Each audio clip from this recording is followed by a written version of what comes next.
जब भी हम किसी नई जगह जाने के लिए गाड़ी में बैठते हैं तो सबसे पहला काम क्या होता है? फोन निकालते हैं और तुरंत जीपीएस पर मंजिल सेट करते हैं। हाँ, और उसके बाद ना ध्यान सिर्फ एक ही चीज पर होता है, वो जो छोटा सा बटन होता है ना, फास्टेस्ट रूट वाला, जिसमें एकदम कोई ट्रैफिक ना हो। बिल्कुल, मतलब कोई लाल बत्ती ना मिले, एकदम साफ और सीधी सड़क चाहिए होती है सबको। एग्जैक्टली हम चाहते हैं कि मंजिल तक पहुंचने में 1 मिनट की भी देरी ना हो, बस जल्दी से पहुंच जाएं। और पता है, इसमें हमारी कोई गलती नहीं है। ये दरअसल हमारी ह्यूमन बायोलॉजी का हिस्सा है। अच्छा, बायोलॉजी कैसे? देखो, हमारा दिमाग इवोल्यूशन के दौरान इस तरह से डिजाइन हुआ है कि वो कैलोरीज और एनर्जी बचाना चाहता है। ओ, मतलब सर्वाइवल के लिए? हाँ, बिल्कुल। इसलिए जब हमें कोई आसान रास्ता या क्या कहते हैं शॉर्टकट दिखता है ना, तो दिमाग तुरंत उसे चुनने का सिग्नल देता है। ये कोई आलस नहीं है। सही बात है, हमें लगता है हम आलसी हो गए हैं, पर ये तो नेचुरल है। एग्जैक्टली ये हमारी बायोलॉजिकल वायरिंग है जो इंस्टेंट ग्रेटिफिकेशन यानी तुरंत संतुष्टि को बढ़ावा देती है। ये बहुत ही दिलचस्प पॉइंट है कि हमारा दिमाग एनर्जी बचाने के लिए हार्ड वायर्ड है। पर मैं सोच रही थी कि समस्या तब शुरू होती है जब हम जीवन के बड़े और अहम सफर में भी यही जीपीएस वाला लॉजिक लगाने लगते हैं। वहाँ फास्टेस्ट रूट नहीं ढूंढ सकते हम। वही ना, आज के स्विगी और जोमेटो वाले दौर में जहां ऑर्डर किया और 10 मिनट में खाना दरवाजे पर आ जाता है, हमें लगता है सफलता भी ऐसी होनी चाहिए, तुरंत मिल जानी चाहिए। हाँ। और जब आसपास ऐसे लोग दिखते हैं जो बिना किसी कड़ी मेहनत के सफल लगते हैं, तो एक आम इंसान को अपने ही संघर्ष पर शक होने लगता है। एक उलझन सी होने लगती है दिमाग में। बिल्कुल, एक ऐसी उलझन कि क्या कड़ी मेहनत करना वाकई जरूरी है, या पूरी दुनिया सिर्फ शॉर्टकट से ही चल रही है और हम अकेले मूर्ख हैं जो मेहनत कर रहे हैं। ये उलझन आज के वक्त में लगभग हर किसी के दिमाग में है, और सच कहूं तो यही आज की इस गहरी चर्चा का मुख्य विषय भी है। तो आज हम किस बारे में डीप डाइव कर रहे हैं? आज हम the architect of resilience, why struggle defines success नाम के एक सोर्स मटेरियल का विश्लेषण करने वाले हैं। ये सोर्स दरअसल एक पिता और पुत्र के बीच का एक बहुत ही गहरा संवाद है। लेकिन हम इसे किसी आम नैतिक कहानी या उस मॉरल स्टोरी की तरह नहीं देखने वाले हैं, राइट? नहीं नहीं, बिल्कुल नहीं।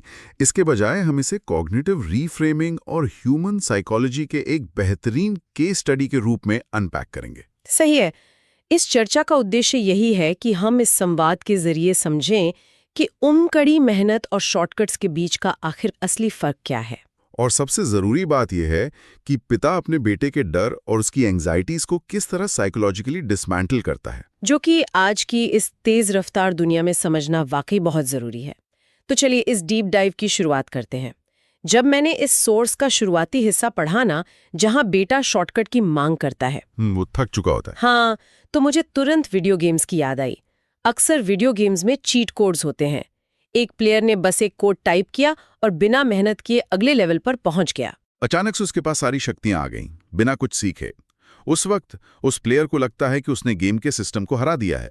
एग्जैक्टली, उसने हैक कर लिया है और वो बाकी सबसे आगे निकल गया है। सही कहा, पर इसका एक बहुत बड़ा और छिपा हुआ नुकसान होता है। क्या नुकसान? जब वो प्लेयर आखिरी स्टेज पर उस फाइनल बॉस के सामने खड़ा होता है ना, तो वो पूरी तरह हार जाता है। अरे हाँ, क्योंकि उसने उस मंजिल तक पहुंचने का वो जो संघर्ष था वो तो किया ही नहीं। बिल्कुल, उसने रिफ्लेक्सेस, टाइमिंग और मुश्किलों से निपटने की वो जरूरी स्किल्स कभी डेवलप ही नहीं की जो उस आखिरी स्टेज पर जिंदा रहने के लिए चाहिए थी। तो सोर्स मटेरियल इस शॉर्टकट वाले भ्रम को किस तरह तोड़ता है? सोर्स में पिता भी ठीक इसी वीडियो गेम वाले लॉजिक को एक अलग ढंग से समझाता है। जब बेटा कहता है कि वो संघर्ष से थक गया है और किसी शॉर्टकट की तलाश में है, तो पिता का जवाब क्या होता है? पिता कहता है कि शॉर्टकट से सिर्फ रास्ते छोटे होते हैं, मंजिल नहीं मिलती। वाह, शॉर्टकट से सिर्फ रास्ते छोटे होते हैं। इस लाइन के पीछे का साइकोलॉजिकल मैकेनिज्म यही है कि शॉर्टकट आपको फिजिकली एक जगह से दूसरी जगह तो पहुंचा देगा, पर मेंटली आप उस जगह के काबिल नहीं बन पाते। मतलब हमारा दिमाग उस पोजीशन को प्रोसेस ही नहीं कर पाता। हाँ, जो मंजिल बिना किसी संघर्ष के मिलती है, दिमाग उसकी वैल्यू और उसको संभालने का तरीका कभी समझ ही नहीं पाता। पर यहाँ बेटे का एक काउंटर आर्ग्यूमेंट भी बहुत वैलिड लगा मुझे। बेटा कहता है कि कुछ लोग तो बिना मेहनत के ही सक्सेसफुल लगते हैं, इनका क्या? सही सवाल है। इस पर पिता का जवाब होता है, लगते हैं बेटा, होते नहीं। मतलब जो चीज दिख रही है वो सच नहीं है। एग्जैक्टली ये दिखाता है कि जिस सफलता के पीछे संघर्ष की नींव नहीं होती ना, वो अंदर से खोखली होती है। इसको समझाने के लिए पिता एक बहुत ही शक्तिशाली उदाहरण देता है। वो पेड़ वाला उदाहरण ना? हाँ, कि जो पेड़ आंधी से लड़ता है वही जड़ से मजबूत बनता है। और पता है, मैं इस एनालॉजी को बस एक मोटिवेशनल कोट मानकर आगे नहीं बढ़ना चाहती। अगर हम बॉटनी यानी वनस्पति विज्ञान की तरफ देखें तो ये बात बिल्कुल साइंटिफिकली सच है। सही कह रही हैं आप। एक पेड़ को बढ़ने के लिए सिर्फ पानी और धूप नहीं चाहिए होती। बिल्कुल, हवा के टकराव की भी जरूरत होती है। ये बहुत ही गहरा पॉइंट है।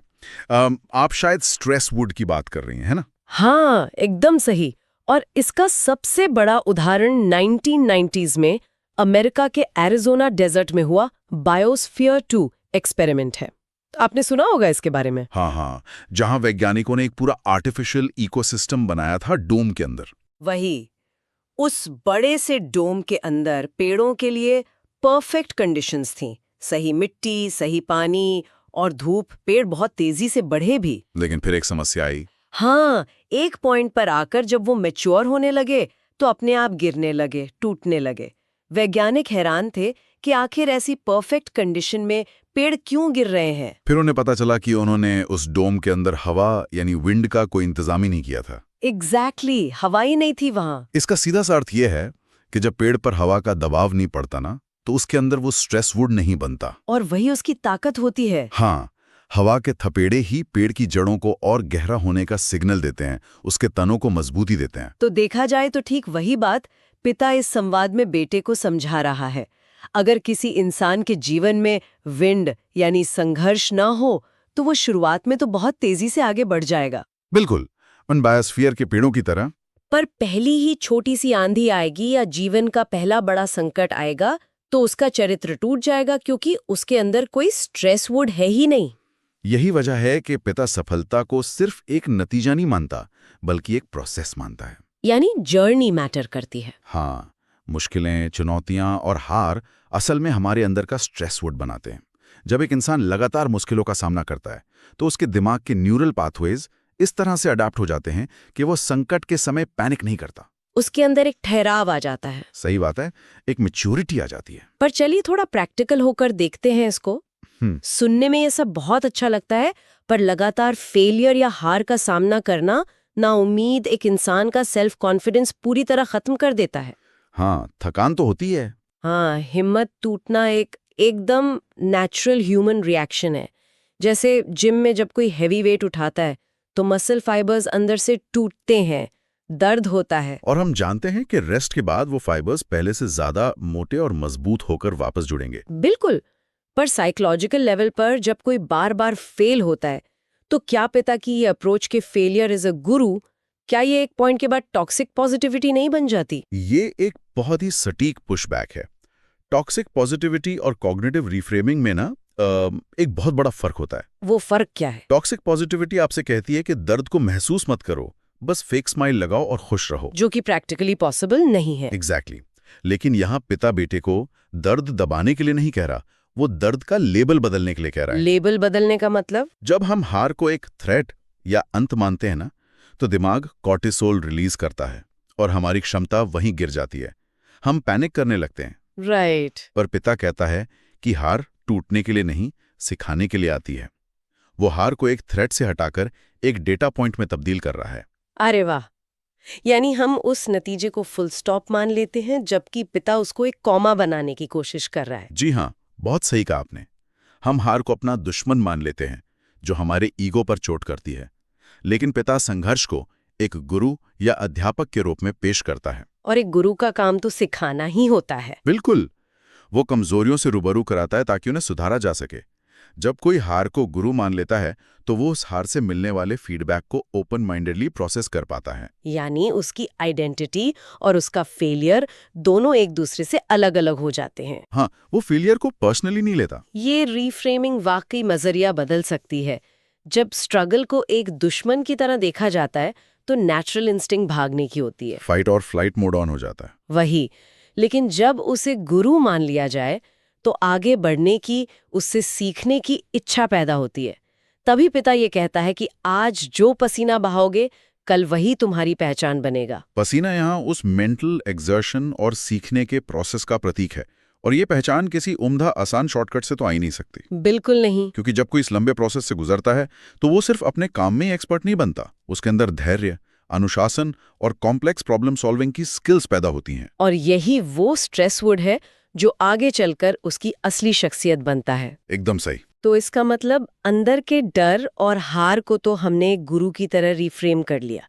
हम खुद को समझा सकते हैं कि फेलियर एक फीडबैक है, पर सबसे बड़ा दुश्मन सिर्फ हमारे अंदर तो नहीं होता ना, बाहर भी बहुत कुछ चल रहा होता है। हाँ, एक और बहुत बड़ी दीवार होती है, और वो है बाहरी शोर, लोगों की बातें, उनका मजाक और उनके ताने।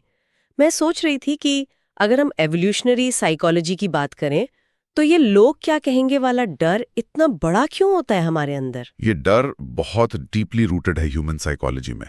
हजारों साल पहले जब इंसान कबीलों या ट्राइब्स में रहता था, तब सोशल एक्सेप्टेंस सर्वाइवल के लिए बहुत जरूरी था। मतलब अकेले रहने का कोई ऑप्शन नहीं था? नहीं, अगर कबीला आप पर हंसता या आपको बहिष्कृत कर देता, बाहर निकाल देता, तो इसका सीधा सा मतलब था अकेले जंगल में मौत। बाप रे, तो ये लिटरली लाइफ एंड डेथ का सवाल था। इसलिए हमारा दिमाग आज भी सामाजिक मजाक को एक मॉर्टल थ्रेट की तरह प्रोसेस करता है। जब लोग मजाक उड़ाते हैं तो दिमाग का थ्रेट रिस्पॉन्स तुरंत ट्रिगर हो जाता है, और फिर इंसान अपने सपने छोड़कर वापस भीड़ में शामिल होने की कोशिश करता है, सेफ फील करने के लिए। एग्जैक्टली। तो इस थ्रेट रिस्पॉन्स को सोर्स मटेरियल किस तरह हैंडल करता है? क्योंकि अगर हर कोई इसी डर से पीछे हटने लगे तो फिर कोई आम रास्ते से हटकर नया काम तो कर ही नहीं पाएगा कभी। सोर्स में बेटा भी ठीक यही सवाल उठाता है कि और अगर लोग मजाक उड़ाएं तो? इस पर पिता एक ऐसी लाइन बोलता है जो उस कबीलाई डर को पूरी तरह डिसमिस कर देती है। क्या कहता है पिता? पिता कहता है, लोगों का काम बोलना है, शेर कभी कुत्तों के भौंकने से रास्ता नहीं बदलता। अब अगर मैं सच कहूं ना, तो ये शेर और कुत्ते वाली कहावत हमने इंटरनेट पर और व्हाट्सएप फॉरवर्ड्स में इतनी बार सुनी है कि अब ये बहुत क्लीशे लगती है सुनने में। ओवर यूज तो हो चुकी है। पर अगर हम इसे यहाँ थोड़ा सीरियसली एनालाइज करें तो इस कोट का असली मकसद कोट की ताकत में नहीं बल्कि उसके साइकोलॉजिकल एप्लीकेशन में छिपा है।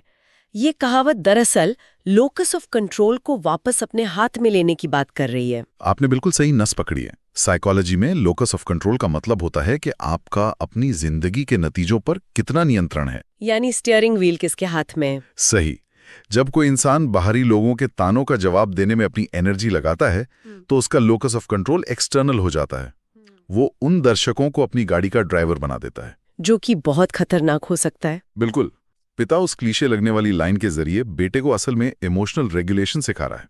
शेर को अपनी ताकत और अपनी मंजिल पता होती है, वो मुड़कर किसी दखलंदाजी को जवाब देने में अपना वक्त और ऊर्जा बर्बाद नहीं करता। इसका मतलब फोकस को उस बाहरी शोर से हटाकर कंप्लीटली इंटरनल गोल पर शिफ्ट करना जरूरी है। यही सबसे बड़ी चाबी है। तो इन सब बातों का प्रैक्टिकल फॉर्मूला क्या बनता है?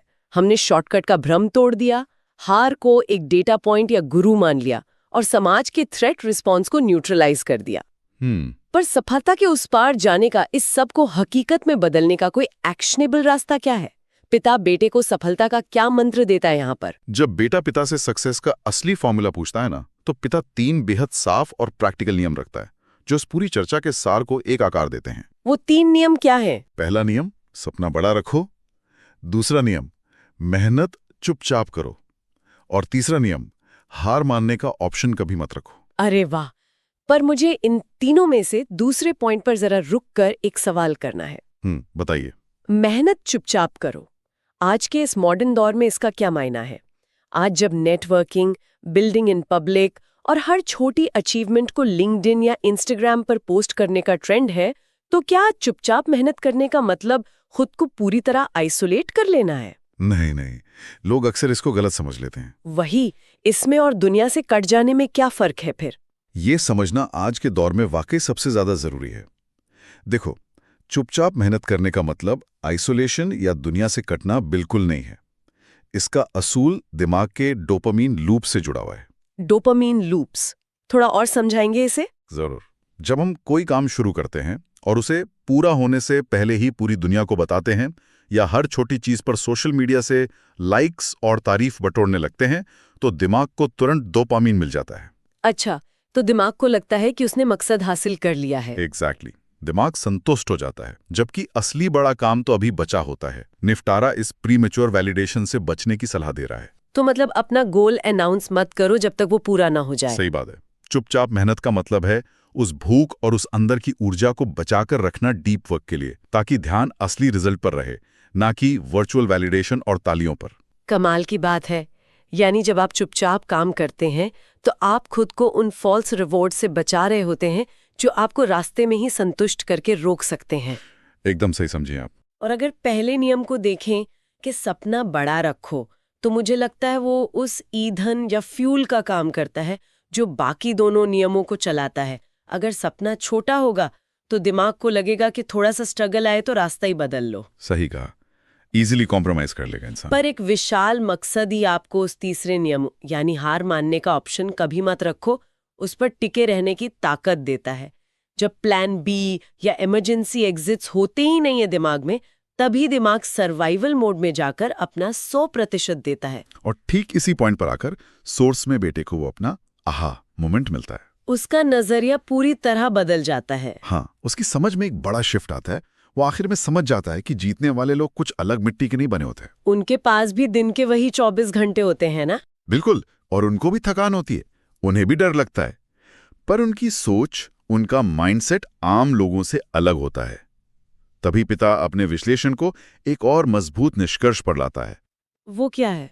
पिता कहता है, किस्मत मौका देती है, मेहनत पहचान बनाती है। वाह, ये उन लोगों के लिए एक परफेक्ट रियलिटी चेक है जो अपना पूरा सफर सिर्फ लक या किस्मत पर छोड़ देते हैं कि देखा जाएगा जो होगा।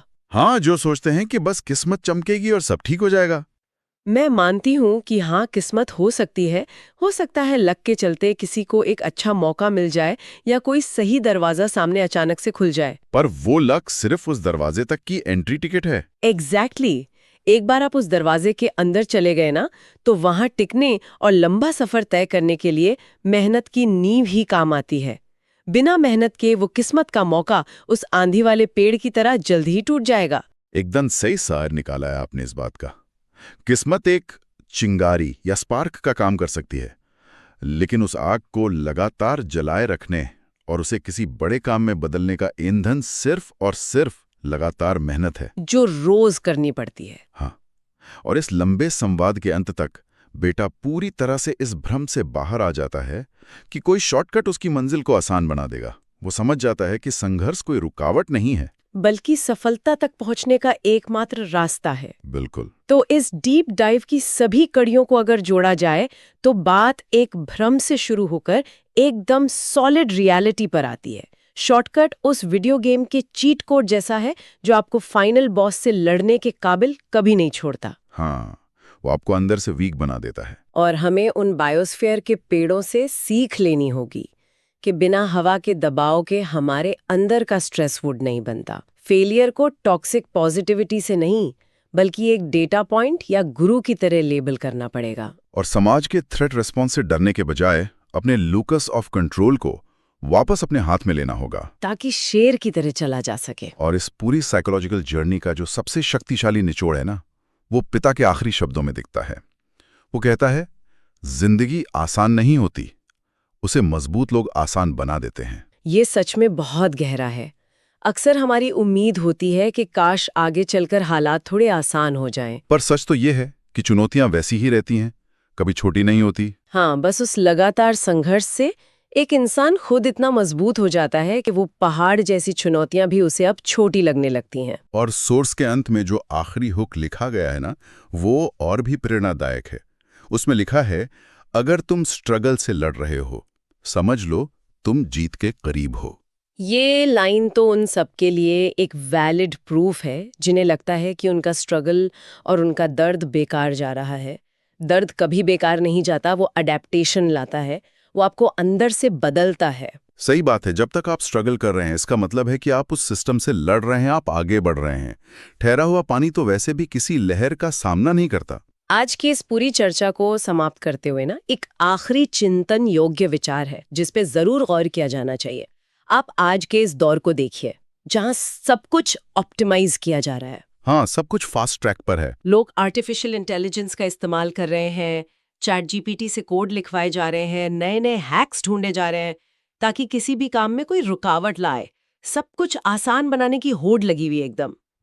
फ्रिक्शन कम करने की कोशिश चल रही है सब जगह। पर मैं सोचती हूँ कि क्या इस दौर में संघर्ष करने की क्षमता, यानी the ability to tolerate friction and endure, क्या ये एक आम बात से बढ़कर दुनिया का सबसे अनोखा और सबसे बड़ा एडवांटेज नहीं बन चुकी आज के टाइम में? ये सच में एक बहुत ही डीप ऑब्जर्वेशन है आपकी।